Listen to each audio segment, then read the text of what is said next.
Well guys, we're back with a part 2 of the top 10 strongest Power Rangers. You guys love part 1, and I mean, there are a lot of strong Power Rangers, so it only made sense to do another video. And let's be honest, it's always just fun to talk about Power Rangers.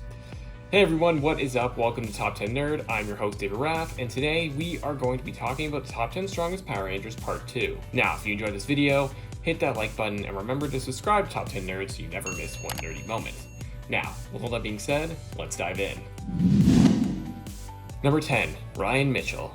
Ryan is the Titanium Ranger from Power Rangers Lightspeed Rescue. Now, there was a lot of build-up about the Titanium Ranger because of how powerful those powers are. I mean, even Carter tried to wield it and couldn't. Ryan is the son of Captain Mitchell, and as I mentioned in another video, his father and sister were all involved in a car accident. They were hanging off a cliff, and Captain Mitchell only had a secure grasp on his daughter.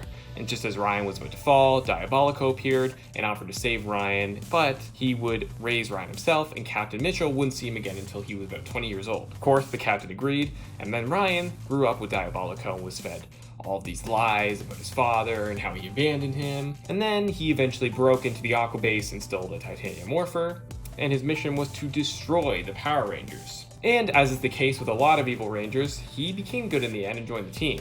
Ryan is also very unique because he has no Super Sentai counterpart. The suit was an American creation, which is cool because the suit itself is pretty awesome and showed how far Power Rangers has come because every season started filming more and more of their own footage. Of course, they still use Sentai footage, but they do a lot more of their own now.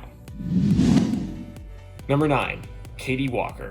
Let me start off by saying, I love Time Force. The whole season was just so good and gave us so many memorable moments, but also just memorable Rangers. I already mentioned 2 of them on part 1 of the list. Now I get to talk about Katie, and don't be surprised if there's another Time Force character somewhere on this list as well. Okay, but back to my main point. Katie is very unique because not only is she powerful when she's morphed as the Yellow Time Force Ranger, but she also has enhanced strength as well. Without it. The reason she has these powers is because of genetic engineering. She is able to lift concrete debris with ease, and when they teamed up with the Wild Force Rangers, she beat Danny, who of course is the Black Wild Force Ranger, in an arm wrestle easily, which fans thought was a really cool and funny moment. Katie never backed down from a fight and was crucial in taking down the season's big bad, Rancic. Number 8, RJ. Robert James, but better known as RJ, is the Wolf Ranger or Purple Ranger from Power Rangers Jungle Fury. He is probably one of the craziest and coolest Rangers around. I mean, for one, his fighting style is unlike anything Power Rangers has done before, and that's also probably why he was the first main Jungle Fury Ranger to be playable in the new fighting game Power Rangers Battle for the Grid. He's actually one of the best characters in that game, and hopefully they start adding more Jungle Fury Rangers soon. I mean, they added Daishi, who was the, villain of the season as well. But RJ, as a whole, is just one of the most unique. He was the mentor to the main 3 Rangers of the season, Casey, Lily, and Theo, and he also owned Jungle Karma Pizza, where the main 3 worked, but also used as their main command center. RJ had a really big job when he was chosen to help stop Daishi, and was crucial in preparing the Rangers for that incoming threat. Number 7, Wes Collins. Wes, the Red Time Force Ranger. Like I mentioned earlier, another member of the Time Force team made their way onto this list, further cementing them as one of the best. But back to Wes, he's just all around a very strong Ranger. The crazy thing is that he just started off as, some rich kid's son who ended up becoming the Red Power Ranger. Now, he wasn't technically the leader of the team, as most Red Rangers are, that was Jen. But Wes probably wouldn't have been ready right away anyway. He grew as the season went on and went on multiple time-traveling missions, and would go on to be one of the leaders of the Silver Guardians. Even during the battle with Rancic, Wes was one of the only ones to cause major damage to him with his battleizer, which also looked just so cool. Wes showed how he was not only strong physically, but mentally, because getting thrown into a time-traveling superhero team without any real experience would have been hard on anyone. But he pulled it off, and he became a fan-favorite Ranger. I mean, he has returned multiple times for multiple anniversary events. Number 6, Tori Hansen. Tori comes from, in my opinion, one of the greatest seasons of Power Rangers ever, Ninja Storm. Now, all of the Ninja Storm Rangers are powerful, but there are a few reasons why Tori might be considered to be slightly stronger. Firstly, her water abilities are incredibly powerful. As we all know, water can be such a powerful weapon in a lot of different situations. I mean, not only can she make tidal waves or just manipulate it to her will, she can also use it to track things, as she did when she was sent to locate the Turtle Mace Power Sphere. She is also a great fighter and was able to hold her own against multiple villains by herself. On top of all that, she was one of the Rangers that was brought back by the Centennial Knight to protect the world when the Overdrive Rangers lost their powers. They have been called the Retro Rangers and were made up of Rangers from multiple seasons. And it was a big deal that she was chosen to be one of those Rangers to come back and protect the world. Number 5, Carter Grayson. Oh, good old Carter. I mean, he's just a cool Ranger. Not only is he a great guy, I mean, he was a firefighter before he became a Ranger, so he was already saving lives for a very long time. And then the man he idolized, Captain Mitchell, who was the reason he became a firefighter, since he saved Carter when he was a kid, asks him to lead the Power Rangers as the Red Lightspeed Ranger. He is a great leader, but he can also handle a lot of situations on his own. I mean, he fought Vipera all on his own and basically won, and he helped defeat Queen Benchira by throwing her into the Shadow World. He even took on the Titanium Ranger, who was also, as we know, very, very powerful. As I mentioned in my Red Ranger video, Carter is a very by-the-books kind of guy, and while that sometimes hurts him, it has really turned him into one of the most powerful Rangers of all time. Number 4, TJ Johnson. TJ had such a difficult task when he joined the Power Rangers. I mean, he was the guy that had to replace Tommy Oliver, and that would have been hard for anyone to do.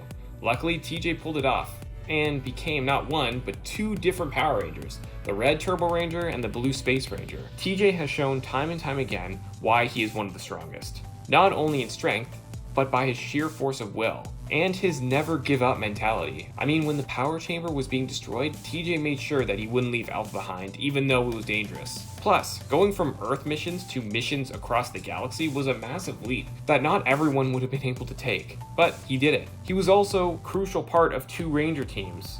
TJ has also returned numerous times during Forever Red and the Legendary Battle and Dimensions in Danger. Number 3, Andros. Let me start off by saying, I think Andros has one of, if not the coolest intro for a Red Ranger ever. I mean, he goes undercover during this massive villain party that featured numerous villains from various seasons of Power Rangers. I mean, it had Lord Zed, Rita, Divatox, Goldar, Astronema, and many more. Dark Spectre was also around, who mysteriously looks a lot like Malagor from Turbo. I always wondered about that. I think they just used the same costume and just kind of slightly altered it, but I like to think that they were just brothers or something, not that they just reused the same costume. But back to my main point. Andros is there undercover, and although he is caught, he doesn't give up, and he fights. That would take a lot of courage to do that. I mean, going into a room full of the galaxy's greatest villains, he does it and he survives. Plus, he took on the Psycho Rangers, and he was the guy that destroyed Zordon, which was a massive deal and basically ended the 6-season-long arc of Power Rangers. Andros had a ton of memorable moments and even ended up coming back for Forever Red. Hopefully, since he's still technically an active Ranger, he will return one day again. Number 2, Trent Fernandez-Mercer. Trent is the White Dino Ranger, and aside from just being powerful, if there was a top 10 Ranger suit list, Trent's would most definitely be on there. I mean, it's just so freaking cool. All of Dino Thunder's suits were, for that matter. But okay, back to the main point. Trent is the adopted son of the season's big bad, Mesogog. He found the White Dino Gem, which was corrupted, and because of that, he became evil. Although the cool thing about him is that he wasn't just taking orders from Mesogog like a lot of other evil Rangers would have. He was just doing his own thing and would team up with the villains if it suited him. Trent eventually became good and joined the Dino Rangers. He is one of their most valuable assets. I mean, he beat Tommy in a fight, and Tommy is one of the greatest Rangers around. He also has super speed and can camouflage himself. Trent also returned to the show recently during the show's 25th anniversary episode, Dimensions in Danger. Unfortunately, he didn't have a lot to do in it, but it was just still cool to see him return.